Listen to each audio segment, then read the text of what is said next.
Boa noite a todos e todas. Nós estamos iniciando nosso penúltimo webinário, né, dessa série de 2021, que tem o tema Arte, Terapia e Movimento. E nós gostaríamos hoje de começar a trazer questões relacionadas a um movimento em arte-terapia de sair um pouco dos espaços convencionais e chegar em outros lugares em que a gente habitualmente não está tão presente, né? Essa é a ideia aqui hoje.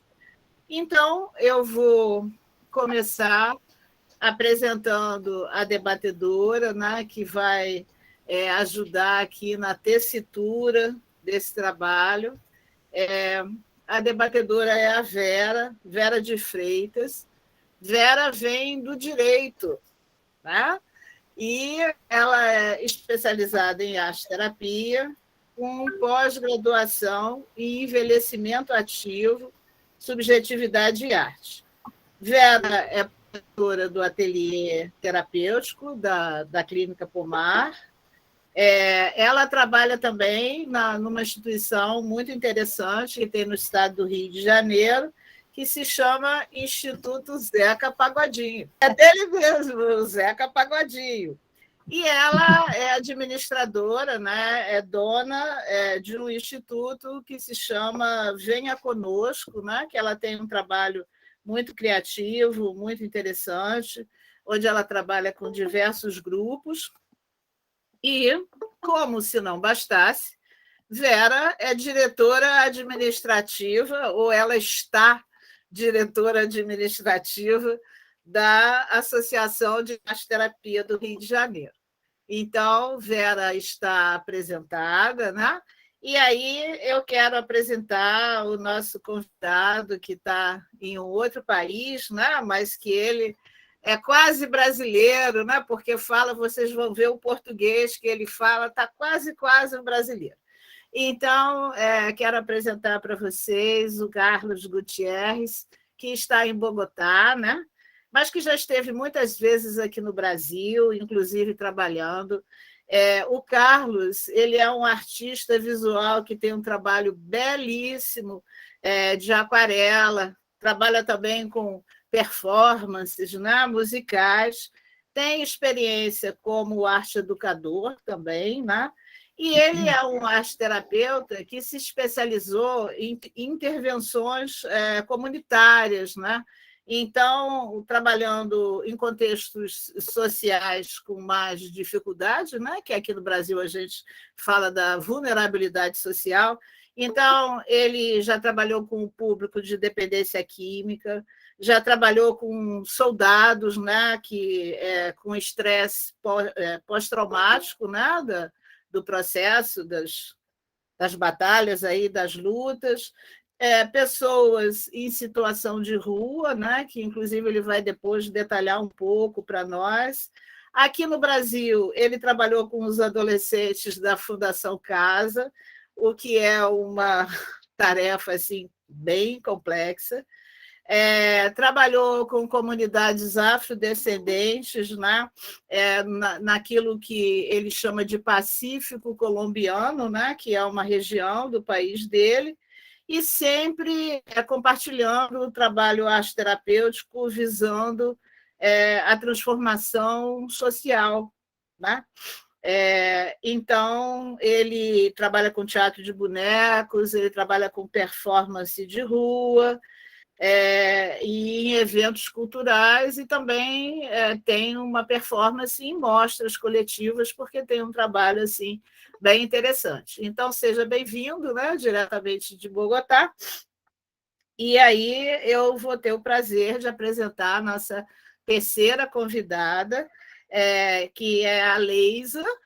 Leisa é psicóloga, analista junguiana, né? Na realidade, ela preside o Instituto Junguiano aqui no Rio de Janeiro, não é isso, Leisa? Que não é também uma tarefa assim pequenininha. Ela tem um espaço de formação de arteterapeutas, que leva o nome dela, né, que é Leisa Pereira, e Leisa está diretora adjunta de comunicação social aqui na Associação do Rio de Janeiro, né, na Associação de Arteterapeutas do Rio de Janeiro. Então, bem-vinda, né, à nossa roda. E aí, Vera, eu vou passar para você ir seguindo com as apresentações, por favor. Quero primeiro agradecer esse convite da Ângela de estar aqui. A Ângela está assim, me incentivando quando ela me convida para fazer esse tipo de trabalho, um trabalho que é muito legal, que assim, eu sempre acompanho essas webinars, porque sempre aprendo muito. Então, vou começar apresentando literalmente a Ângela como a minha mestra, que é o currículo dela, que todo mundo já conhece bem, mas ainda assim eu vou falar que ela é uma arteterapeuta, psicóloga, diretora da clínica Pomar de Arteterapia, está como presidente da Associação de Arteterapeutas do Rio de Janeiro, mestre em criatividade pela Universidade de Santiago de Compostela, na Espanha, e doutora de Ecologia Social pela EICOS da UFRJ. Mas muito mais do que isso, a Ângela gostaria de registrar aqui, que não está no currículo dela, e como ela mesma gosta de fazer, a Ângela é uma grande formadora, né? A Clínica Pomar, que hoje tem mais de 35 anos, eu não sei exatamente a idade da clínica, mas estamos na 100ª turma de formação. Ou seja, isso é um marco para a Pomar, e isso é uma marca da Ângela, né? É uma marca da Ângela.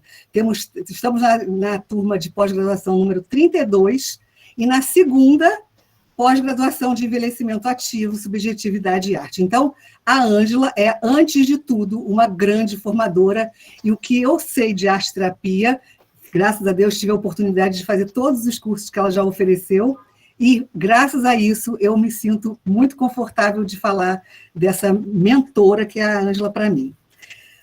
Vou apresentar, depois da Ângela, a Raquel Lopes de Paula Oliveira, é arteterapeuta também formada pela Pomar, professora de licenciatura plena em Geografia, especializada na área de surdez, professora do Instituto Nacional de Educação de Surdos, e desenvolve um projeto de construção com bonecos gigantes de papel machê. Atualmente ela tem 4 ou 6 bonecos, ela me falou isso, agora me confundiu o número. Raquel depois vai explicar mais detalhes, mas tem, assim, o que eu gostaria de trazer da Raquel, do pouco que eu conversei com ela, e ela vai poder explicar para todo mundo, é que ela usa esses bonecos não como um objeto simplesmente de um boneco, né? Boneco de papel machê, aliás, foi o meu projeto pessoal da minha formação, foi o papel machê, e eu fiz bonecas também, mas jamais com a intenção que você teve. A Raquel usa os bonecos, e é isso que eu gostaria que você falasse mais adiante, literalmente como uma ferramenta para facilitar o trabalho dela com os surdos e com os atendimentos dela. Então, a boneca dela não é simplesmente uma boneca, é uma ferramenta de trabalho e uma veia de comunicação extraordinária.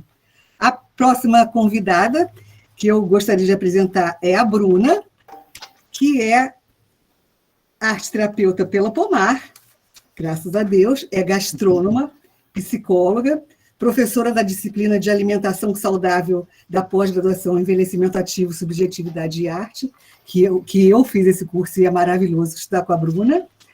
Além de maravilhoso, é delicioso, né, Bruna? Ela é também supervisora de estágio nos cursos da Clínica Pomar, especializada no atendimento de crianças e adolescentes em arte-terapia, e é uma apaixonada pelo alimento como materialidade da arte-terapia. E sobre a Bruna, eu tive que pensar em alguma coisa, o que eu podia falar da Bruna, além desse currículo que já mostra quem ela é.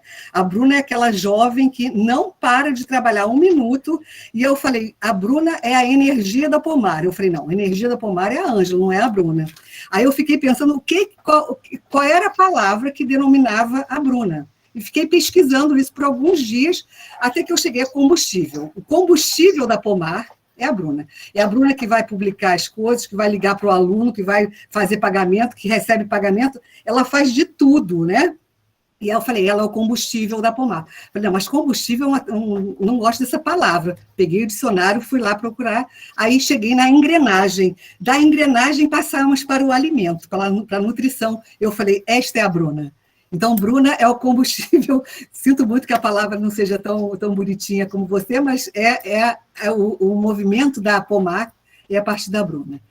Feitas as apresentações, volto minha palavra para Ângela, para a gente começar nosso debate sobre o movimento da arte-terapia. Nós temos, né, um assunto para, digamos assim, destrinchar, né, refletir juntos, que é pensar aqui coletivamente quais são os benefícios de nós deslocarmos o trabalho arte-terapêutico para novos territórios criativos. Então, a gente está reunido aqui hoje para conversar um pouco sobre isso. Esses novos territórios criativos, eles podem ser a casa dos nossos clientes, né, que se transformou forçosamente e obrigatoriamente no novo set arte-terapêutico, para onde a gente envia os kits, né, de materiais para que a coisa funcione, né, de uma forma adequada, mas também o deslocamento ele pode se dar do território criativo para a área urbana, né, sobretudo agora que a gente está vivendo um movimento assim cauteloso, mas já bem significativo de retorno aos espaços externos, né? Então, como é esse deslocamento do trabalho arte-terapêutico para os locais públicos, os espaços públicos e também para as instituições que, habitualmente, elas não trabalham com arte-terapia, né? E depois, ao longo aqui do processo, a gente vai compartilhar experiências que a Associação do Rio de Janeiro fez, que foram produtivas, né? Tiveram êxito, com esse deslocamento para outros espaços institucionais diferentes do que a gente está habituado a trabalhar. Então, vamos começar com o nosso convidado lá de longe, que é o Carlos Gutierrez. Se você pudesse falar sobre esse teu trabalho, seria muito interessante. Pode começar. Antes de tudo, muito obrigado, Ângela, pelo convite. Eu sinto uma grande gratidão pela Ângela, pelo Instituto Pomar, porque foi graças a essa experiência que eu comecei também o meu trabalho na arte-terapia. Então, eu quero salientar a importância, o principal benefício da arte-terapia nesses contextos que não são individuais, que são contextos mais públicos, comunitários. Eu acho que a maior possibilidade que tem a arte é centrar o foco nessas pessoas que muitas vezes não têm uma voz na nossa sociedade, porque são pessoas que têm sido marginalizadas, são pessoas que têm sido excluídas por diferentes razões. Não dá para generalizar, porque tem uma diversidade enorme nos diferentes contextos de dependentes químicos ou pessoas em situação de rua. Mas eu acho que o maior benefício é esse, é você poder colocar eles no centro, através do teatro de bonecos, através da pintura, através também do trabalho expressivo, com performance, por exemplo.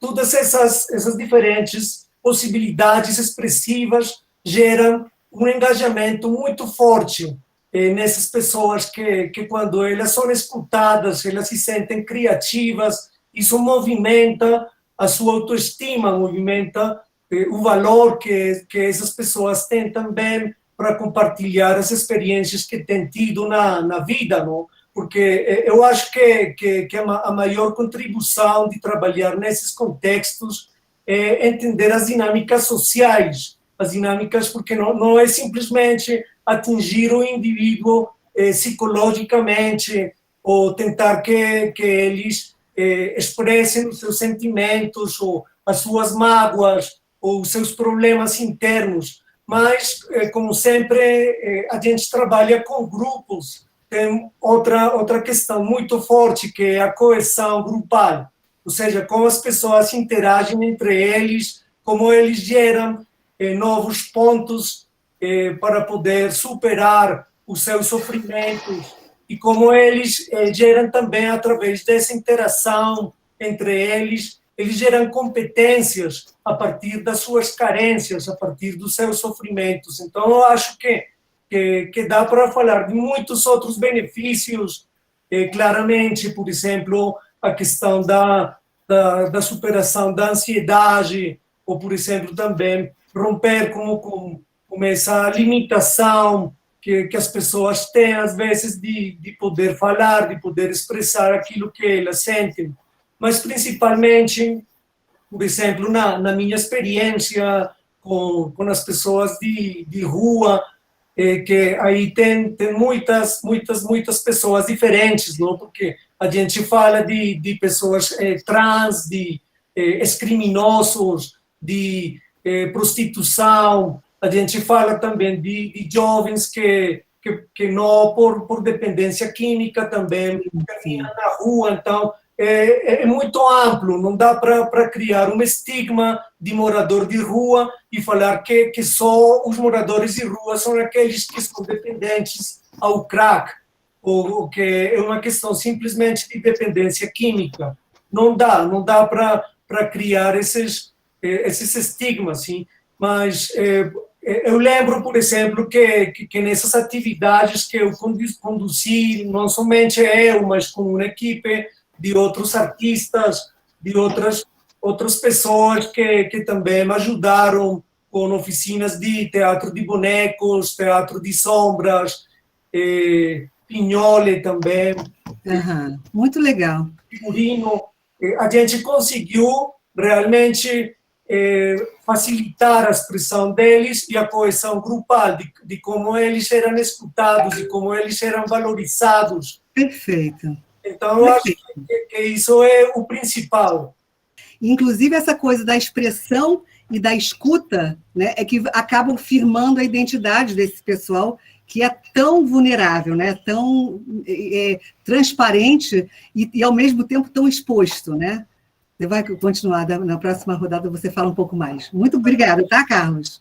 Obrigado. Leisa, você gostaria de falar sobre o seu trabalho, sobre a sua parceria, você tem uma parceria, né, que abre portas no museu para arte-terapia?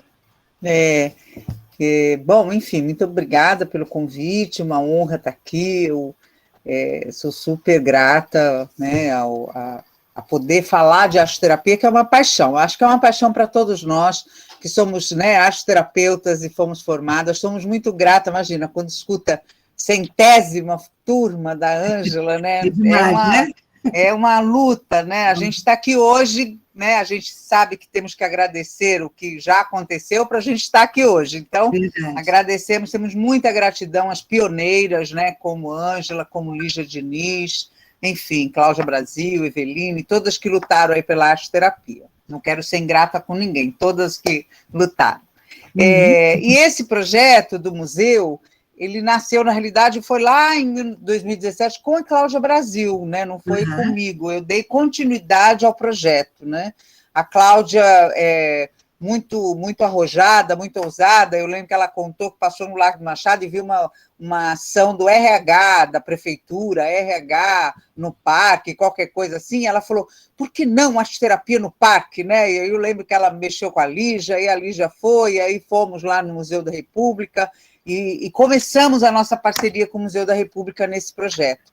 E fomos muito bem recebidas, foi muito legal e teve um sucesso, mas na época tinha uma outra diretoria, que não é a diretoria de agora, que não podia pisar na grama. Era numa parte de cimento que a gente ficava, mas nós ficamos felizes da vida, em volta da árvore, lá no coreto, no cimento, fizemos poesia, contação de história, e foi um sucesso. E abriu portas no Museu da República, e depois ainda a Benesse que mudou a diretoria do Museu da República, que permitia o gramado. Aí ficou maravilhoso, aí foi um presente, porque a gente parecia tudo piquenique, pinto no lixo, sabe assim, pinto no lixo? A gente, todas as escolas espalhadas por aquele parque lindo, E a Lindo, proposta colorido. é linda, né? Levar a arte-terapia para o parque, para o povo, para os transeuntes, para quem estava passando ali no Museu da República, e sempre foi um sucesso, né? Todo a gente divulgava, punha o folder, né? o banner na grade, e todo o próprio museu tinha interesse, né, em publicar. E aí o estrondo foi em 2019, que coincidiu, porque a gente buscava fazer numa época de não aquele verãozão insuportável, porque a gente ficava no parque, né? E o primeiro ainda, acho que a Ângela lembra, claro, acho que foi o primeiro que ainda tivemos uma palestra naquele, né? Teve a Lígia, eu, a Ângela, o primeiro também teve, todos eles tiveram palestras ainda no auditório, lotado de gente. Aí era para quem tivesse interesse e para nós, né, formadores e arteterapeutas. E em 2019, coincidiu desse evento que ser no Dia das Crianças, 12 de outubro. Então nossa, e aí a criançada,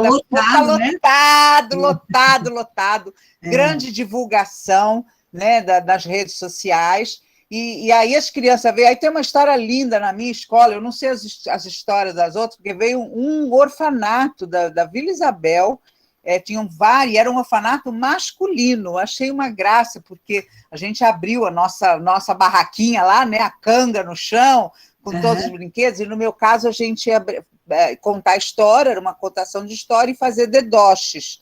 Com costura, linha, que eu adoro, bordado, patchwork, costura na arte-terapia. E aí veio um orfanato com um monte de meninos, era um orfanato masculino. E aí eles ficaram assim, então a gente vê como a gente é preconceituosa, né? Verdade. Tipo assim, e agora os meninos? Mas eles falaram, nós andamos por todo o parque e escolhemos fazer dedoche. Vai costurar, o que foi lindo é que a coordenadora veio falar com a gente que ela foi um passeio específico da escola, ela viu, recebeu, legal, olha. Então já foi direcionado, não foi por acaso.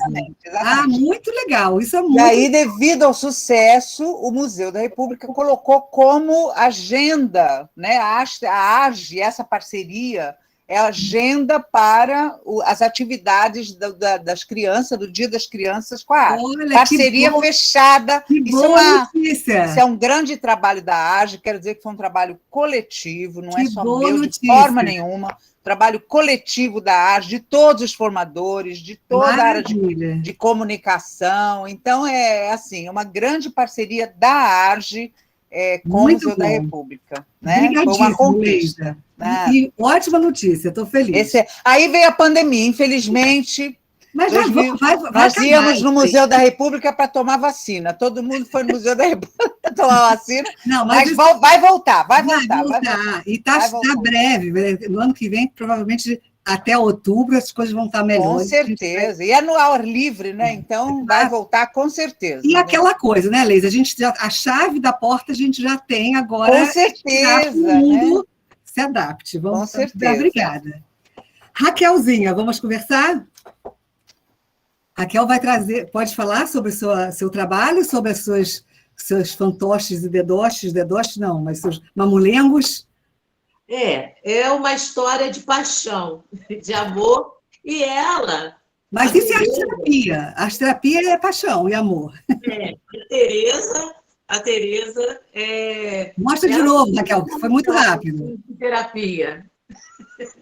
Porque eu tomei conhecimento da arte-terapia, eu falei assim, vou saber o que é arte-terapia, mas eu faço uma boneca gigante, né? Eu acho que eu posso chegar nesse lugar. Aí claro eu fui lá e fui fazer a entrevista com a Ângela Filippini. Eu falei assim, eu faço bonecos gigantes, eu posso fazer arte-terapia? Eu cheguei lá, não sei se a Ângela lembra disso. Mas foi por causa da Tereza que eu fiz. A Tereza é uma construção instintiva, né? Muito intuitiva. Né? Eu não tinha conhecimento, além do papel machê, eu já fazia bonecos inspirados nos mamulengos nordestinos, para poder criar de uma forma diferente. Eu ia muito no museu ali do lado do Museu da República, o Museu do Folclore, né? Sim, Eu sim. ficava olhando, eu estudei bastante, eu ficava vendo aqueles bonecos, as histórias dos mestres mamulengueiros, e aquilo tudo foi me fascinando. Eu falei assim, poxa, eu tenho que levar isso para os surdos. Essa história as histórias são muito orais, então como é que eu poderia construir bonecos que soltassem as mãos, que pudessem fazer a língua de sinais? Então, eu vi no papel machê uma possibilidade de construir esses bonecos. E foi o que eu fiz durante um bom tempo na minha vida de professora de surdos, dentro da Biblioteca Infantil do INES, como dinamizadora de leituras. E botei minha cabeça para funcionar para isso, e deu super certo. Os surdos que trabalhavam comigo, eles ficaram fascinados de poder levar o mundo dos bonecos para os surdos, né? E quando eu me aposentei, eu tinha já a paixão por bonecos gigantes. A Tereza, ela nasceu de uma vontade, um fascínio nessas pesquisas minhas pelos bonecos gigantes, os cabeçudos também que tem, eu ficava vendo, eu falei assim, gente, será que eu posso fazer isso? Será que eu posso ser uma brincante? Aí eu falei assim, eu vou fazer isso sim. Aqui no bairro de Fátima, onde eu moro, tem 2 blocos. A banda do bairro de Fátima, e tem o bloco do bairro de Fátima que estava começando, com crianças sendo treinadas da bateria do Salgueiro, mestres da bateria do Salgueiro, vieram aqui para o bairro ensinar as crianças a bateria, né? A tocar Percussão. bateria. Era tudo desafinado no início, né? Mas eu falei assim, sabe uma coisa? Eu vou juntar o meu sonho, a minha vontade com essa vontade dessa criançada. Em vez de ser a velha rabugenta, eu falei assim, eu vou oferecer a boneca gigante para esse bloco. Se vestiu de criança. Eu falei assim, eu vou construir uma boneca gigante aí inspirada em vocês. Então, quando eles estavam ensaiando lá, eu estava com a mão na massa, construindo a boneca. E quando eles não estavam, eu tocava marchinhas para construir a Teresona. Alguns chamam de Terezão, outros chamam de Teresona, Tereza, eu acolho tudo. Mas como é o... Porque como é o nome de batismo dela? O nome dela é Tereza, porque é entre o bairro de Fátima e Tereza. E ela já fez. E olha só que coisa interessante. Eu nem imaginava. Foi numa saída dela, a primeira saída dela, uns vizinhos meus, donos de um bar aqui no bairro de Fátima. Bar não, numa lanchonete. Eles ficaram tão encantados com a Tereza que me chamaram para ir para o Badalo de Santa Teresa. Badalo de Santa Teresa é um famoso de Santa Teresa, que o Joãozinho 30 ele começou como carnavalesco nesse bloco, né? Aí eu falei, eles encantados com meus bonecos, eu fiz outro boneco, era o Ney, né? O Ney pertence já à bateria lá desse bloco. Saiu de casa. Ele saiu de casa. Ele pertence lá, ele fica para lá, eu já não me pertence mais. Muito bom. Comigo mais, né? Eu fiz bonecos, por causa da Tereza, eu já fiz bonecos para um bloco também do Colégio Pedro II. É um boneco politizado, porque na época que houve uma polêmica lá, os meninos estavam usando saia, um boneco apareceu de saia. Eu já fiz um boneco para um bloco chamado Mundos e Surdos. Sim. Foi muito interessante. Essa confecção dessa boneca foi uma coisa muito interessante, que foi feito por mulheres, e no final nós a batizamos de Samantha Fox, porque nós vimos que nós construímos um boneco trans. Perfeito. Nossa, que espetáculo, Raquel. Olha, agora eu queria que a Bruna falasse desses benefícios do seu trabalho na arte-terapia, especialmente, Bruna, já que eu fui tua aluna e sei o quanto você se dedica a isso, eu queria que você falasse do alimento no setting terapêutico. Boa noite a todas e todos. No trabalho agora na pandemia, né, eu consegui expandir bastante o trabalho do alimento na arte-terapia. Assim, eu atendo a maioria, como meu trabalho como arte-terapeuta, eu atendo crianças e adolescentes. E para você chegar assim na casa da criança e adolescente, a maioria dos meus pacientes eu comecei a atender na pandemia, a gente precisava levar alguma coisa, né? E levar um docinho, uma coisinha no início, sempre abria uma porta para eles começarem a conversar, né? Mandava os kits. Então eu ia tentando variar, porque a criança ela vai mudando de ideia assim com muita frequência. O adulto ele tem um segmento, você consegue dar uma ordem nos atendimentos, mas a criança, o adolescente, tem dia que eles estão com saco, tem dia que eles não estão. Então eu tinha que ir tirando da manga as possibilidades. Né? Então, cada um tinha que inventar um kit, era uma malinha para brincar de Harry Potter, mas assim, um kit de tinta especial, mas o que sempre fazia as crianças assim brilharem os olhinhos era quando eu mandava uma caixinha assim cheia de comida, de fruta, que não era uma coisa usual para os adolescentes, bem no início da pandemia, que estava rolando as coisas. Eu mandava, eram todos perto, então eu passava antes, deixava o kit do dia, porque tinha que variar o tempo todo. E aí eu deixei um pratinho com as frutas cortadas para ela, uma faquinha descartável, e mandei uma mensagem para ela de WhatsApp: deixei na sua portaria o material da sessão de hoje. Aí ela me respondeu 3 minutos depois: tem certeza que você mandou certo? Era só um prato com frutas. Aí eu falei, mandei certo, é surpresa. E aí passou, eu estava na rua ainda e voltei para casa para poder fazer o atendimento dela.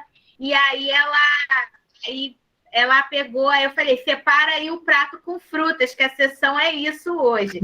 E ela é muito descrente das coisas, ela sempre me pergunta por que ela está fazendo aquilo, né? Qual que é o sentido daquilo. E aí eu falei, não, hoje a gente vai fazer só uma mandala de frutas, que é um círculo que você vai escolher, porque eu trabalho com suporte redondo, que eu acho mais simples, por causa do formato das frutas. E aí eu falei para ela, você só escolhe do centro para fora ou do fora para dentro. E aí, vamos lá.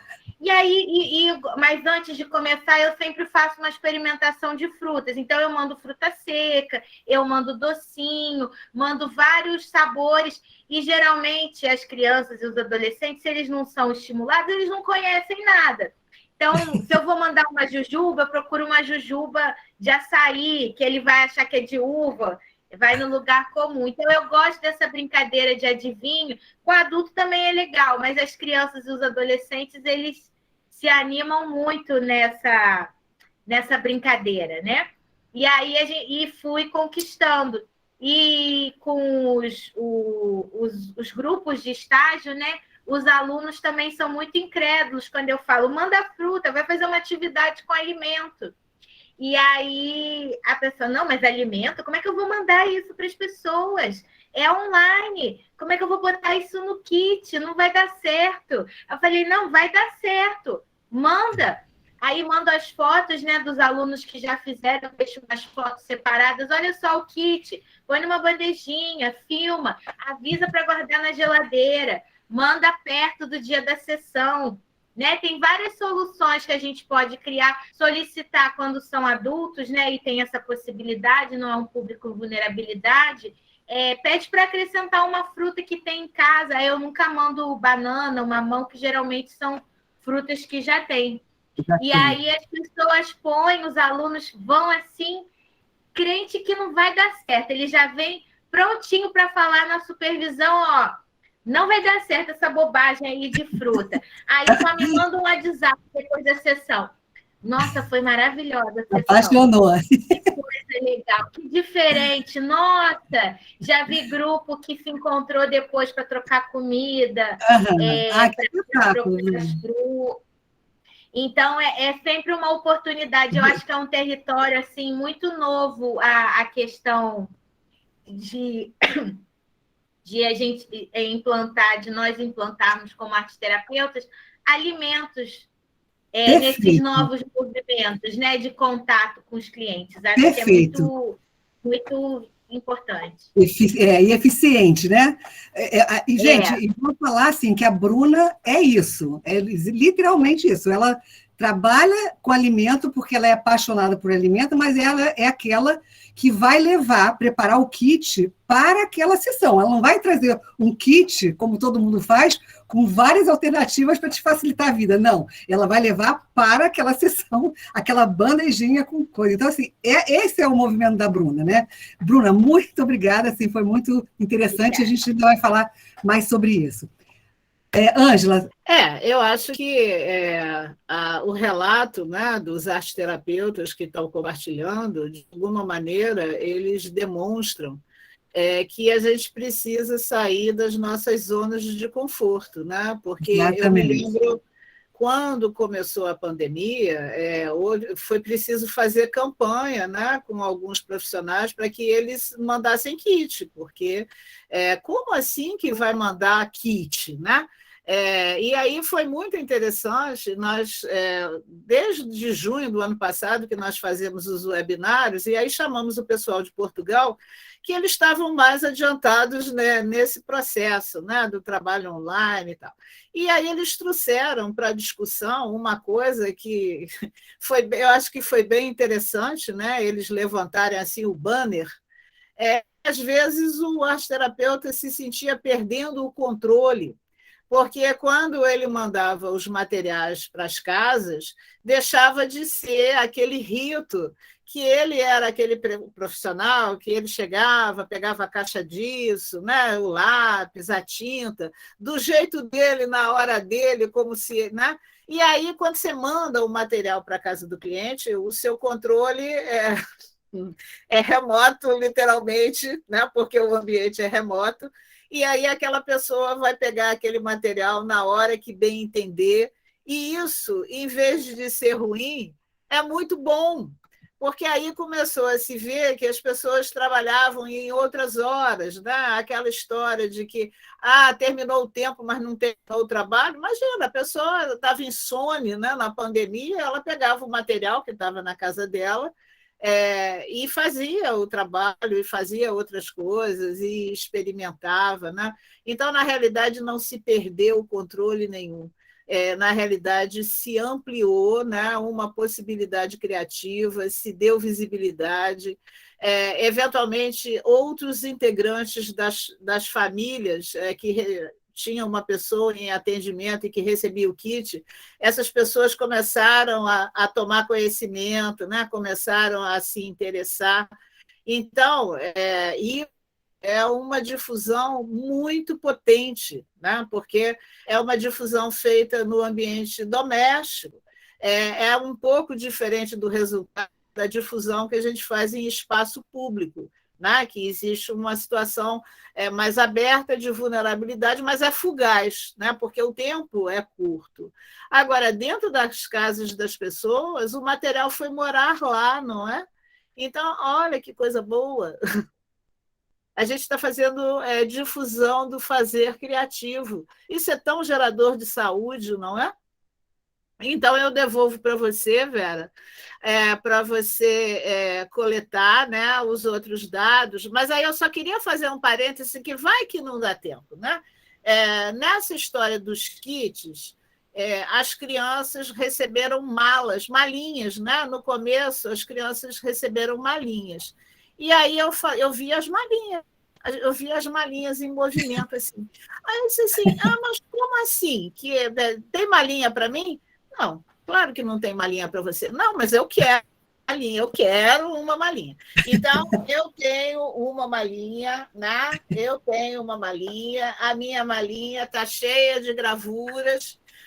Eu recebi a malinha no osso, né? Uma malinha de MDF, e gastei assim um bom tempo transformando, enfim. Então, é também um ancoramento do processo criativo, né? Com Determinados certeza. objetos que a gente recebe. Então, queria falar disso. Não é só criança que gosta de malinha de Harry Potter, não. Gente grande também gosta.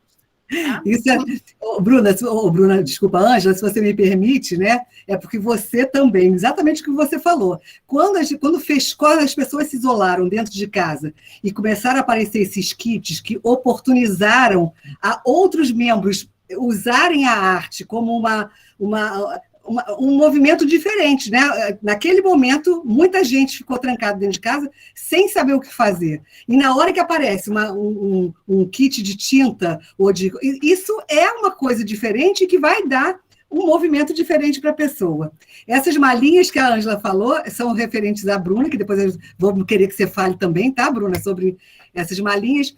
E eu quero, então, voltar ao Carlos para falar desse seu trabalho com esse povo que você escolheu aí de vulneráveis, de pessoas que são transparentes, embora seja uma população que cresce a cada dia.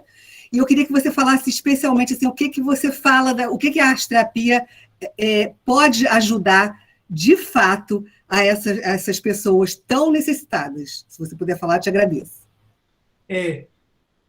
Obrigado.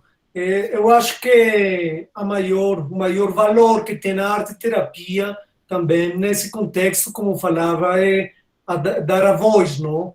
Dar essa autonomia, essa possibilidade expressiva das pessoas serem protagonistas, porque, para falar a verdade, aquilo que acontece é que tem uma questão de estigmatização muito forte, não? De marginalização muito forte. Então, eu acho que se a gente consegue fomentar a espontaneidade expressiva através das diferentes técnicas, e também é muito importante não tentar impor uma visão de arte, que a gente sabe que a gente tem uma visão muito eurocêntrica, muito acadêmica, muito ocidental. E aí eu quero falar que a gente tem que, nesse processo de dar voz para essas pessoas, a gente tem que valorizar os conhecimentos que essas pessoas têm, porque, na verdade, eles são muito criativos, por exemplo, nos contextos de dependência química, de moradores de rua. Uhum. Nossa, tem uma potência muito, muito grande de criatividade, são pessoas que têm sido pessoas que eles têm que criar formas de subsistência. Então, inclusive também a questão da dependência química gera neles outras formas de conhecimento. Sim? Eu sempre tenho acreditado que a gente precisa superar essa questão dos estigmas, porque a gente sempre está reduzindo essas populações a condições sociais, a condições pessoais, da dependência química ou da orientação sexual. Então, a arte-terapia tem que ser um dispositivo cultural. E isso eu acho que é o mais importante, porque a gente tem que valorizar a cultura popular que essas pessoas trazem. E aí, nesse sentido, isso gera também uma integração muito, muito forte entre eles, não? Porque não é simplesmente fornecer os materiais artísticos, que muitas vezes, quando a gente trabalha na caixinha do consultório ou do relacionamento individual, a gente tem muitas fórmulas, não? Fórmulas. E com eles, aquilo que a gente tem que criar é o espaço de confiança, uma confiança para que eles sejam escutados, para que eles sejam valorizados nesse momento. Eu, por exemplo, lembro que uma das coisas que mais tinha sentido eu gosto muito do retrato, não? Eu gosto de pintar as pessoas, então eu pintava eles com Kim. E o fato de dar para eles um retrato era para eles quase que um presente muito grande. É uma identidade, né? Confirma a identidade deles, né? Mas não é que eu confirmo a identidade deles, mas é como eles a se sentirem valorizados. Perfeito. Pelo menos nesse momento, escutados, isso gera neles uma confiança muito forte. Então, essa integração que eles vão gerando dentro do processo criativo, isso vai gerando também um autoconhecimento, isso vai gerando também o desenvolvimento da criatividade, e nesse processo que sempre partia da questão mais pessoal, não? Porque, por exemplo, quando a gente faz autorretrato com eles, ou faz monólogos, que eles escrevam uma história, que eles contem a sua história, aí, aos poucos, dentro do processo, eles vão tendo mais confiança, e a gente depois levava as pessoas também a fazer performances coletivos na rua, por exemplo. Isso foi uma questão maravilhosa que aconteceu com os meninos da Fundação Casa. Aí, eles tiveram a oportunidade de criar umas máscaras primeiro. Eles tinham também o estigma do Coringa, não? Muito forte, aquele personagem que é agressivo, que é em contra da polícia, que é em contra da ordem social. E aí eles criaram umas máscaras com esses coringas. Depois eles fizeram umas intervenções também na rua, inclusive com a polícia. Eu tenho também fotos deles, por exemplo, interagindo com a polícia, com os seus coringas. Então, é uma questão de superar toda essa questão dos estigmas. Eu acho que isso é muito importante, porque para falar a verdade, a gente precisa criar formas de relacionamentos humanos. E a arte-terapia tem que ser, nesse sentido, muito eficaz, muito eficiente, em como facilitar essa expressão espontânea, que eles se sentam a gosto, não? Eles se sentam muito livres, porque eles têm um espírito de liberdade muito forte. Imagina uma pessoa que mora na rua, ele decidiu romper muitas regras. Eles não têm, por exemplo, não têm o documento, eles perdem muitas noções, não? E aí, outro ponto importante que também eu queria falar é a questão física, a fragmentação física que eles, por exemplo, também experimentam dentro do corpo, não? Porque tem toda essa invasão da dependência química dentro do corpo, não? Então, todos esses sintomas de depressão, adoecimento, né? Adoecimento, alucinação, paranoia, psicose. Eu acho que tudo isso, o potencial que tem a arte-terapia é romper com isso, sim? E eles vão criando também um sentido, porque, por exemplo, eu gosto muito disso, e é que a arte vira uma necessidade. Sim. Tem que ser uma necessidade. Eu odeio, por exemplo, compartilhar os recursos expressivos com pessoas que não têm vontade de fazer nada, assim, que não tem. É verdade. E com eles, principalmente com os moradores de rua, acontecia que eles se apropriavam de tudo. Eles pegavam os materiais, eles estavam muito ávidos. É o melhor remédio, né, Carlos? E então, outra questão que eu quero também salientar é a questão das histórias, não? E como eles primeiro pintam essas histórias, depois eles dramatizam essas histórias no teatro, e depois, a partir dessa interação grupal, nossa, tem um movimento muito forte dentro. Mas deixa eu te perguntar, só de curiosidade, eles criam a história ou você conta uma história para eles? Como é que você funciona com isso? Tinha um workshop que era de clown, que a pessoa contava as histórias para eles e aí eles iam criando a partir disso. Histórias. Mas eu gosto mais a partir das vivências deles, como eles criando e representando essas histórias e mostrando essas histórias que também têm a ver com o consumo, têm a ver com muitas coisas, mas essa repetição gera uma superação, sim? E é valorizar a história deles. De cada um. É mais importante, a importância da história deles. Lísia, querida, fala um pouco do seu trabalho, essa coisa desse movimento, o que você acha que vai acontecer com a arte-terapia para que volte para a praça e todo mundo tenha acesso, como vocês já conseguiram, né? Já conquistaram esse espaço. Pode falar um pouquinho mais sobre isso? Não, a gente teve foi uma surpresa maravilhosa, né, de perceber isso que o Carlos estava dizendo, né, quando a gente oferece esse material para as pessoas que estão passando, né, que não estão ali, não é como o público não é o mesmo do Carlos, né, eram pessoas que são transeuntes do museu, mas são pessoas que não conhecem. Eu falo sempre para os meus alunos, né, a gente vive meio numa bolha, né. A gente acha que todo mundo sabe o que é arte-terapia, que todo mundo sabe o que é símbolo, que todo mundo sabe o que é Jung, que todo mundo sabe o que é... Ninguém sabe nada, né? Tá todo... O que é arte-terapia? Como assim, né? Eu quero saber. Então, as pessoas na rua tinham curiosidade de saber o que era aquele material de arte ali no chão, né?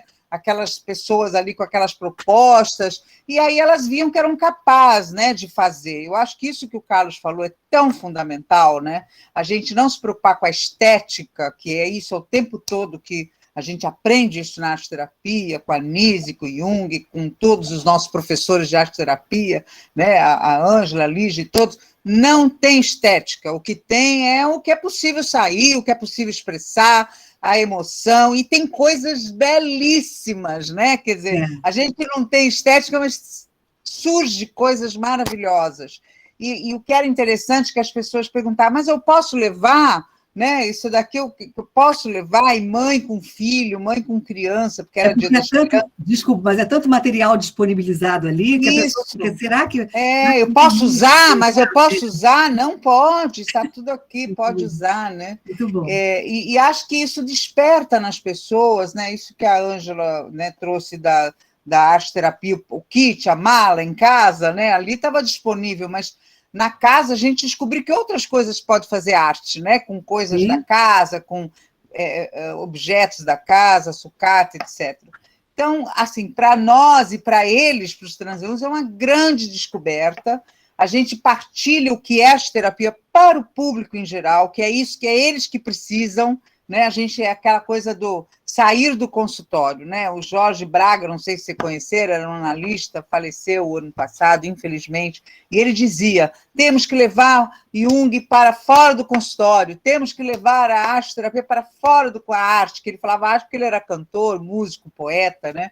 E aí eu falo da arte, a gente tem que levar a arte-terapia para fora do consultório, para fora dos nossos ateliês, para a rua, para os parques, né? Para as pessoas transeuntes ou moradores em vulnerabilidade. Tanta gente está precisando disso, né? E a gente sair desse quadradinho, né? De oferecer o material e, de repente, outras coisas que se descobrem na rua pode ser material, né? É verdade. Tudo pode ser material, né? Então, essa descoberta é grandiosa. A gente sai nutrida, né? Imagino como a Bruna sai nutrida com aquela, né, com aquela mandala, mas todos saem nutridos porque são capazes de fazer. Eles percebem que ali em meia hora, uma hora, são capazes de fazer muita coisa.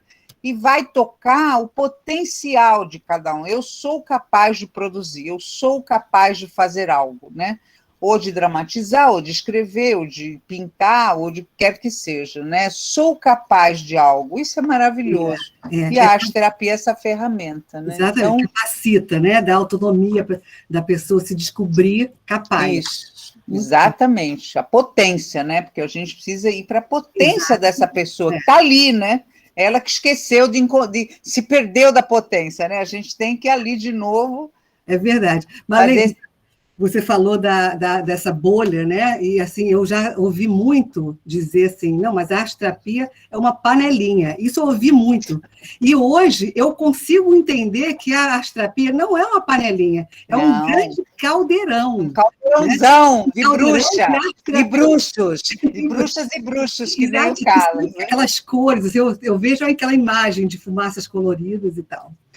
Obrigada, Leisa, pela sua colocação e espero que a gente consiga fazer muita arte ainda nesse museu. Raquel, pode falar o que você quiser sobre mais o seu trabalho, um pouco mais.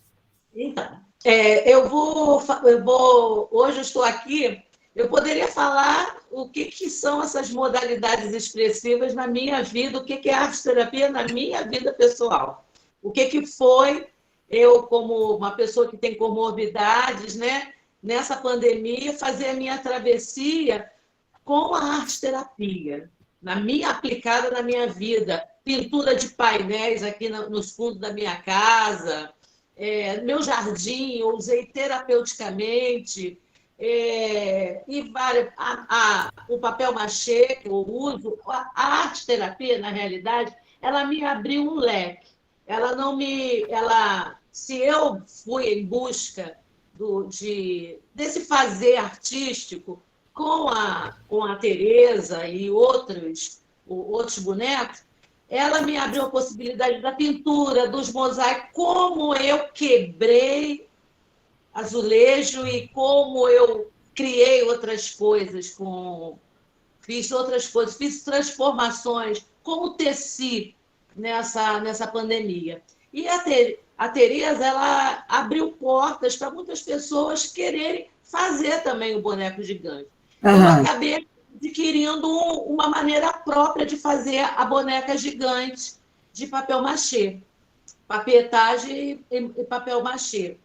E eu terminei naquela hora de falar, foi o que me deu a certeza da possibilidade de se criar um boneco, porque eu tenho uma amiga que ela é bonequeira e ela fala, com bonecos, muito se diz.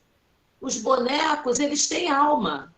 Você pode falar muitas coisas através dele. E essa boneca, ela acabou, a estrutura dela, ela me dá a possibilidade de ver as pessoas, as expressões faciais das pessoas. Então, o que acontece? Eu vejo o fascínio das crianças passam na minha frente, porque as crianças pensam que eu estou lá na cabeça. Muitos adultos pensam que eu estou lá na cabeça, mas eu estou na altura da cabeça deles. Então, eu vejo a expressão, eu vejo o fascínio de todos, ela arrasta mesmo. Quando eu vou ver, como ela vai assim na frente das baterias, na frente, você não abre alas, eu tenho a possibilidade de ver tudo que está acontecendo no bloco, ou no evento que eu estou participando, ou na escola. Então, eu vejo, fascínio. Entende? Por isso que essa boneca já tem mais de 10 anos. Cada ano eu vou agregando coisas, né, nela. Ela é uma boneca que já participou de ativismo, de professores, ela já participou de tantas coisas, né? E o que me fez assim ver que posso levá-la para um set arte-terapêutico foi a Samantha Fox, que eu fui convidada para fazer uma boneca, mas elas queriam, as mulheres desse bloco, a banda, né, as esposas do pessoal que tocava na banda, o pessoal jovem, uma moçada bonita, jovem, né, um trompete, uma banda meio poderosa, me chamou, elas falaram que elas queriam participar da confecção. Então, eu falei assim, então eu vou dividir em etapas. E cada etapa eu levava uma proposta de música, eu levava uma proposta de um texto, entende? Já estava fazendo arte-terapia. E como era um grupo de pessoas, assim, uma boa formação e tudo, e eram uns casais, umas pessoas assim, com uma mentalidade muito boa, e nós fomos vendo que a Samantha, ela parecia uma trans. Porque o boneco, quando você chega no final, você vai dar o nome, ela vai criando uma personalidade, né? E o grupo foi vendo. Mas foi tão bonita a maneira como é que aquelas mulheres foram recebendo a Samantha, Muito entende? legal. Na feitura dos seios da Samantha, na feitura do rosto dela, e como o carinho que receberam aquela mulher trans, entende? E nós ficou uma coisa muito natural e ficou entre a gente. E a Samantha existe ainda, ela mora no Flamengo. Que legal. Dela, a madrinha dela, que fez a roupa dela, mora em Portugal, que é a Lu, né? E ela sai, porque quem a vestiu é um homem que veste, entende? Os rapazes, eu nunca vi, desse tempo todo que eu faço boneco gigante, nunca vi um rapaz, um pessoal saírem com a boneca com tanto gosto. Entende? Nossa, a boneca tem que ser feita mesmo a muitas mãos. Que interessante. Nossa, várias mãos, assim, sabe? Muito legal. Raquel, eu quero depois que quando você for fazer as suas considerações finais, que você fale, que agora já não dá mais tempo, sobre essa troca de roupa que você falou, que é para cada evento, se você puder trocar ou botar mais alguma coisa, e colocando detalhes na sua Tereza, e aí depois eu queria que você falasse um pouco sobre isso, tá bom? Bom. Obrigada. Bruna, eu gostaria que você falasse desse movimento que você fez de levar esses kits, essas malas mágicas, porque eu sei que você está virando uma especialista em criança, não só com a comida, mas de uma maneira geral. As crianças estão numa demanda muito grande, por causa dessa pandemia, esse momento de isolamento, e que você rapidamente achou uma solução para fazer essa conexão. Pode falar um pouco sobre isso, por favor? Posso. Eu acho que a coisa mais incrível da arte-terapia é, assim, uma das coisas mais incríveis é que a gente pode considerar todo o nosso passado profissional e o nosso passado vivencial, para formar a nossa característica de trabalho. Então, eu fui uma adolescente, uma criança adolescente que pegou todo o fanatismo do Harry Potter. Inclusive, eu fui Pottermaníaca, ainda sou, mas eu era muito Pottermaníaca. Coisa de escutar as palavras, como eu sou gateira hoje, eu era Pottermaníaca, assim, nesse nível, na adolescência. Eu tinha fã-clube e fazia as coisas. E eu estava atendendo um menininho que eu pedi para ele trazer um brinquedinho para ele, o brinquedo que ele mais gostasse. Um dia que eu estava atendendo, ele não estava pegando, tinha pego os materiais, aí ele me apareceu com um boneco do Dumbledore e um do Harry Potter, aqueles bonecos cabeçudos. Ai, meu Deus. Entrou sem querer aqui o celular. Aqueles bonequinhos cabeçudos que tá na moda agora. Aí eu fiquei assim, meu Deus, não acredito que o boneco preferido dele é Harry Potter. Aí me veio na hora, assim, eu falei, aí comecei, e ele tinha 9 anos na época, então era muito incrível, assim, como ele se conectava com os negócios. Então eu perguntei se ele tinha lido o livro, porque essa idade e essa geração hoje em dia não lê. Não eles lê, têm os filmes. Eu não tinha filme para ver, eu só tinha os livros. Então eu falei assim, você tem o livro? Ele, não tenho. Aí eu comprei o livro, pensei, não vou mandar um livro para um menino de 9 anos só para o trabalho. Aí fui numa loja de MDF ver se tinha uma mala. Aí tinha, nessas lojinhas, nessas fábricas, tinha uma malinha linda. Aí eu comprei a malinha, escrevi uma carta como se fosse de Hogwarts, peguei o livro, porque eu não lembrava mais dos escritos. Quer dizer, a pessoa tem que conhecer tudo. Aí lembrei, assim, que para entrar em Hogwarts, a pessoa precisa do malão e a carta, chegada por uma coruja. Aí escrevi, achei um papel, assim, mais velhinho que eu tinha em casa, fiz à mão com uma letra, assim, tipo lettering, e botei o nomezinho dele, e escrevi, só que eu escrevi que era a Escola do Brasil. Aí levei lá na casa dele e voltei correndo para casa para poder conversar com ele, né? A sessão. Tinha uns 15 minutos entre levar as coisas e fazer. Quando ele abriu a câmera, ele estava assim, já vi, hein? Aí viu o livrinho, aí todo feliz. Eu falei, mas você abriu a mala? Aí ele, não. Ah, tem uma cartinha aí para você. Nossa, ele brilhou o olho. Ele, eu vou para Hogwarts.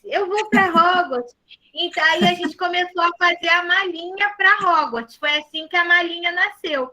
Uhum. E gostava de Harry Potter por tabela comigo, não leu todos os livros, mas gostava, me acompanhava nas coisas. Aí falou, não, eu quero uma malinha para Hogwarts também. E eu comecei a usar... Sempre que alguém que gostava de Harry Potter falava comigo, que eu acho que tem para esse contexto de trabalho, eu achava que tinha mais a ver usar o universo. Mas as malinhas, elas se ampliaram, né? Eu tinha uma paciente que ela adorava fazer caixinhas, mandei a malinha para ela também. Ela falou que ia usar para quando ela voltasse para a escola, que ela ia usar de estojo para a escola, ela fez a malinha toda caprichadinha, assim. Então, essas caixinhas, essas coisinhas assim que abrem, né? E a gente usar a oportunidade das histórias. Eu comecei a frequentar o Museu da República por causa de contação de história. Fui várias vezes fazer coisinhas de tinta pela Pomar. A gente chegou a fazer eventos bem esporádicos, mas era tudo contação de história. Isso amplia um movimento dentro do trabalho, assim. E antes quando eu comecei a estudar alimento em arte-terapia, as pessoas usavam as histórias para introduzir o alimento. Gostavam muito de João e Maria, que é uma história super conhecida por causa da Casa de Doces, né? E aí, quando eu comecei a botar as coisas, eu gostava assim, mas por que não a gente põe alimento em outras partes da história? Né? Tem uma história do Obaluaê que fala da doença e da saúde. Eu já fiz com um bolo de um lado, um bolo de outro, de uma cor e de outra, para trabalhar a dualidade, né? Que todo mundo quer só um pedacinho, mas eu sou saúde e doença, eu sou bem e mal, né? Então, dava para usar o tempo todo essa imaginação, e o alimento ele dá, né? Muito bom. Obrigada, Bruna. Vou dar a palavra para a Ângela para fazer as considerações finais e a gente poder fechar essa roda, que podia ficar conversando aqui até amanhã, gente. São tantas coisas, né, que vão vindo. Não, ainda quero saber tanta coisa, tem tanta pergunta que eu queria saber, mas não vai dar tempo. Mas fala. Mas eu queria compartilhar uma questão, né? Porque assim, a gente vai ouvindo e aí tem coisas que ficam como que assim, arrodeando, né? E assim, prestando atenção no que o Carlos conta, né? Da população, né? Que necessita tanto e recebe tão pouco, né? Eu fiquei lembrando de um livro que tem aqui no Brasil e que eu queria compartilhar a história do livro, que o livro é sobre população de rua. Então, o livro chama No Olho da Rua. O título é bem, né, assim, indicativo, No Olho da Rua. E quem escreveu esse livro foi um psiquiatra, que é aqui do Rio de Janeiro, que se chama Marcelo Antônio da Cunha. E aí, qual é a história desse psiquiatra? Ele foi diretor da Fazenda Modelo. E quem conhece o Rio sabe que a Fazenda Modelo é um lugar horroroso. Fora do Rio. Horroroso, com caixa alta e neon, né, para ficar piscando assim. Horroroso, que recebe a população de rua em péssimas condições de acolhimento. E aí ele foi diretor, né, o tempo que ele suportou, e aí depois ele saiu, né? Porque tem um limite para as coisas, sobretudo no serviço público, né? Porque aquilo é uma coisa governamental, com todas as injunções e limitações de si. Mas o que eu quero contar para vocês é o seguinte, que esse livro ele tem uma peculiaridade, que ele vai narrar histórias de pessoas que foram para o olho da rua. Pois bem, Quem foi para o olho da rua, naquele livro, todos e todas das camadas médias da população? Então, aconteceram coisas na vida daquelas pessoas, e não era pandemia, não, né? Porque muita gente perdeu o emprego e foi para a rua agora. Mas não, foi bem antes da pandemia. Então, aconteceram coisas na vida daquelas pessoas, imprevisibilidades, que levaram aquelas pessoas das camadas médias da população para o olho da rua. E aí, esse homem contava, né, na abertura do livro, que enquanto ele não escrevesse o livro, ele não conseguiria dormir mais bem, porque era tão terrível ter acompanhado aquelas histórias. E aí, assim, eu acho que é interessante a gente pensar, né, porque às vezes parece assim, o Carlos trabalha com a população em vulnerabilidade social, o pessoal que está na rua, olá. Isso também é trânsito, né? As pessoas estão num lugar protegido hoje, mas eventualmente elas podem estar na rua amanhã, não se sabe, né? Então, trazendo para o nosso trabalho, né? Isso é uma questão que eu me debato sempre. A gente precisa sair do funcionamento insular, né? Eu estou há muitos anos trabalhando com arte-terapia. Não sei a história da panelinha da Vera, né? Eu acho que muitas vezes é uma pequena ilha, né? Em que as pessoas só querem falar com os seus iguais, com os códigos que todos conhecem. Quem se beneficia disso? Quem cresce? Quem amplia? Como se fosse um mercado com uma estratégia dessa, né? Seria assim, o trânsito umbilical, né? As pessoas ficam transitando assim dentro daquele umbigo, falando das mesmas coisas para as mesmas pessoas. E assim, a população hoje na rua era ontem aquela que eventualmente tinha um apartamento de 3/4 das camadas médias. Vamos pensar nisso, né? Aonde eu quero chegar com essa conversa? Vamos abrir, né? Vamos abrir, que é benefício para todo mundo, né? Vamos Perfeito, abrir. Ângela. É benefício para todo mundo.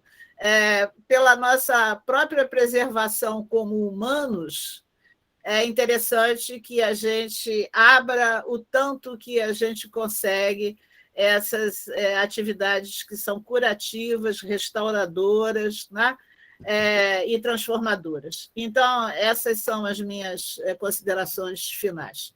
Ainda quero fazer uma interferência aqui nessa fala da Ângela, que é muito importante, Ângela, e que assim, esse livro que o psiquiatra escreve, né, e ele escreve porque ele precisa dormir, também como ele usou a arte de escrever para se manifestar e para tirar, curar essa dor que estava nele. Isso é uma coisa. A outra coisa é que essa abertura que você coloca de a gente cuidar do outro, seja quem quer que seja o outro e que situação que esteja hoje, porque a gente não sabe como é que a gente vai estar amanhã, é tão importante, porque é dessa sociedade saudável que a gente precisa cuidar, né? Não adianta cuidar da panelinha, não adianta cuidar da bolha, adianta a gente abrir isso para as outras pessoas. Carlos, suas considerações finais, por favor. Eu acho muito importante aquilo que está falando a Ângela. Eu percebi durante esse trabalho com moradores de rua que tinham pessoas que tinham tido uma condição econômica muito boa. Eles falavam, inclusive, em outras línguas, tinham morado em Nova York, eram pessoas com muito dinheiro e eles tinham terminado na rua. Mas, além disso, quero falar uma coisa que é muito importante, na minha experiência também com soldados com trauma de guerra, que também trabalhei um tempo com isso, e com todos esses moradores de rua também. Eu quero falar que às vezes tem pessoas que estão no poder político, no poder institucional, que tem uma gravata, que estão também no mundo dos negócios, e eles, inclusive, vivem uma vida mais terrível que eles, sim? Porque, para falar a verdade, a questão da dependência do poder, a corrupção que tem. Por exemplo, os moradores de rua sempre me falavam que aqueles que os procuravam a eles, mas eram os políticos, sim? Então, eu acho que a gente tem que parar para pensar um pouco sobre as imagens, as aparências que a gente tem nesta sociedade, que são aparências que enganam muito, não?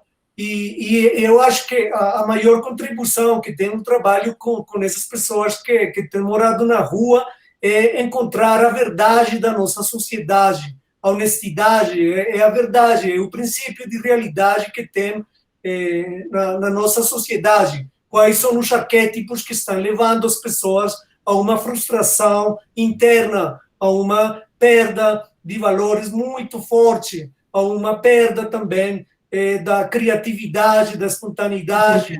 Então, isso é muito importante. E, além disso, quero falar também uma última coisa, que muitas vezes essas caixas institucionais que a gente conhece como os presídios ou os hospitais, às vezes têm regras muito fixas e tem também abordagens que simplesmente são repetitivos e eles não estão gerando uma verdadeira transformação nas pessoas, nos clientes, nos participantes. Os participantes ficam atrelados a uns estigmas muito fortes e a uns mecanismos de poder que continuam se reproduzindo. Então, eu acho que a arte-terapia tem essa potência de quebrar esses padrões e de fornecer outras possibilidades de transformação interna e transformação social. E isso tem que ser sempre desde os participantes, desde a experiência deles, facultando eles, dando a voz a eles, porque é isso que presta. É isso que queria falar. Obrigada, Carlos. O espetáculo que você falou. Olha, eu não sou aquela pessoa negativa, não sou, mas infelizmente nossa sociedade está muito adoecida e cabe a nós, arteterapeutas, que sabemos a potência da arteterapia, poder fazer alguma coisa pelas essas pessoas que precisam. Muito obrigada. Espetáculo o seu trabalho. O chat está cheio de perguntas aqui, mas a gente, infelizmente, não vai dar conta de fazer tudo. Obrigada, tá? Leisa, querida, quer falar sobre as suas considerações finais? Manda mais uma coisa importante aí para a gente. Não, é assim, lógico, né? Eu trabalhar na rua, sair da bolha do consultório, eu acho que ficar com esse exemplo que o Carlos trouxe é maravilhoso, né?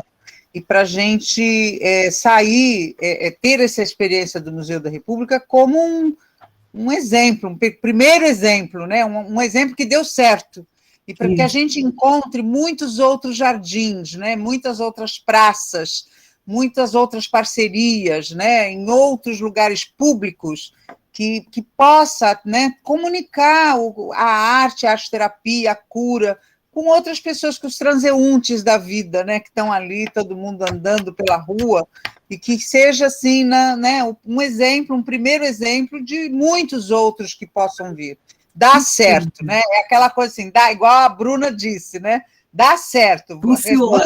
25, dá certo, né? A gente fez no Museu da República e deu certo. Então, que sejam outros parques, né? Por aí afora, por esse mundão afora, como diz o mineiro, por esse mundão afora, né? Outros parques, outras praças, outros locais públicos, que a gente possa atingir os transeuntes, as pessoas que precisam saber o que é a arte, a potência da arte, porque uma das coisas que mais importante que a arte leva é a reflexão, que é o que as pessoas não têm, né? A maioria dos políticos, a reflexão. Puxa, isso é por causa de quê? Onde eu estou, né? Isso eu fiz por quê? Nossa, mas saiu da onde? Ah, bingo, é reflexão. E a gente está num mundo tão automático que esquece de refletir, né? Esquece de se perceber no processo, perceber que é um ser, né? Que é um sujeito. E, né, quero aqui publicamente, né, parabenizar o trabalho do Carlos, que leva as pessoas ao sujeito da sua história, né? Isso é maravilhoso. E a arte-terapia pode fazer isso. Nos parques, nas praças, com as pessoas públicas e com as pessoas em vulnerabilidade, como o Carlos faz. Parabéns, Carlos, pelo seu trabalho. Parabéns a todos, a Tereza, Parabéns à Bruna pela comida, parabéns a todos, né? E parabéns Fazem a um você. trabalho lindo, né? Leisa, e parabéns a você que soltou uma sementinha aqui, né? Você já deu um exemplo aqui, e cabe a cada um de nós contribuir de alguma maneira, investir em outros espaços. Mas eu quero dizer que eu sou porta-voz dessa semente. A semente toda foi plantada pela AGE, que é a instituição. Isso aí, a importância da instituição que luta pela arte-terapia durante todos esses anos. Só sou porta-voz, eu sou a Teresão ali nesse momento, mas é o trabalho da AGE, da arte-terapia, da instituição, porque se a gente está lá no parque, é que tem um grande trabalho por trás. É verdade, tem razão. É importante, né? E associação, não sou eu, não. né? Trabalho de grupo e de todo mundo, né? Exatamente, essa coisa do grupo, da associação. Sim. Somos melhores juntos, não é isso? Não com certeza, com certeza. Obrigada, tá, Leisa? Muito impactante. Bruna, querida, suas considerações finais. Eu acho que é muito importante a gente, nesses novos tempos, né, ter coragem de falar as novas ideias, coragem de aplicar o que a gente sabe, né? Porque ninguém chega na arte-terapia bebê. São adultos que passaram por uma carreira profissional, que tiveram vivências, que aprenderam a fazer, que não aprenderam, que desaprenderam. Então, ter coragem de pegar uma coisa mais antiga que sabia, executar, escutar a intuição, né? E eu sempre falo para os alunos e lembrar o adequado e o inadequado, né?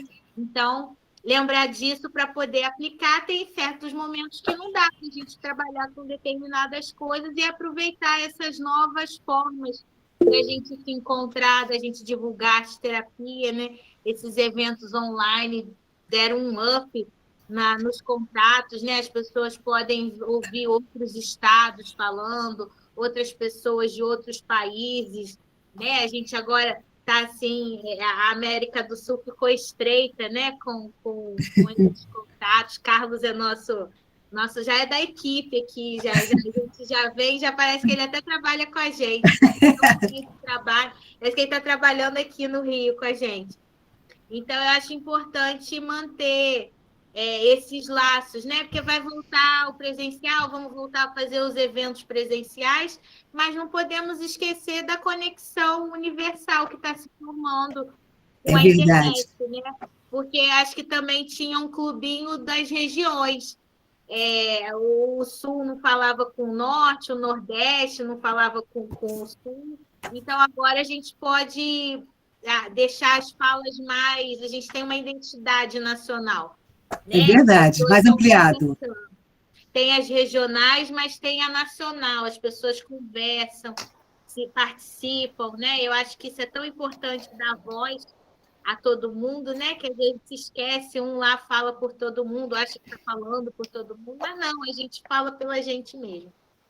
Tá? Obrigada pelo convite. Obrigada a você, Bruna. E assim, incrível, né? Que a Bruna fecha o nosso encontro. Vou passar a palavra para a Ângela, mas fecha o nosso encontro com a palavra coragem, que é uma palavra que a Ângela tem no bolso, assim, em qualquer momento ela tira para explicar que a coragem é agir com o coração, né? Que é o trabalho que a gente faz como arte-terapeuta e que a gente hoje discutiu aqui o tempo todo, né? Cada um veio mostrar o seu trabalho e como esse trabalho é importante por sair do nosso coração. Super agradeço ter estado com vocês, queria conversar mais muito tempo e passo para a Ângela dar o tchau, boa noite para todo mundo. Muito obrigada, gente. Então, para terminar, agradecer, né, aos participantes, né, que fizeram com que a roda acontecesse, que foi assim tão agradável, tão produtivo, as pessoas que compuseram o círculo, né, essa egrégora, para a gente poder falar do que a gente está falando. E aí eu tenho, né, um comunicado especial para fazer, porque no mês que vem é o último webinário do ano, né? E aí a gente tem até pessoas que vão participar do webinário que estão aí, né? Que no caso o Miguel, enfim. E o tema do webinário, vou contar para vocês, é Esperançar 2022. E aí, quem é do Brasil sabe que esperançar foi um termo que o Paulo Freire criou, não é? Que era assim, não aquela esperança que fica descansando, aguardando que alguma coisa caia assim magicamente, mas o esperançar tem um processo de ativismo ou de artivismo. E aí eu vou contar uma última coisa para vocês. Acho que a arte-terapia, né, ela tem tanta coisa a ver com o trabalho do Paulo Freire, né, com a questão do inacabamento, da consciência crítica. E aí, olha só, né, que tinha uma história, que tinha um pessoal, eu ouvi dizer, que eles queriam queimar os livros do Paulo Freire na praça pública. E aí a gente resolveu fazer um webinário de final de ano para botar os livros do Paulo Freire e as ideias do Paulo Freire junto com a arte-terapia na praça pública. Então, fica o convite para todos vocês.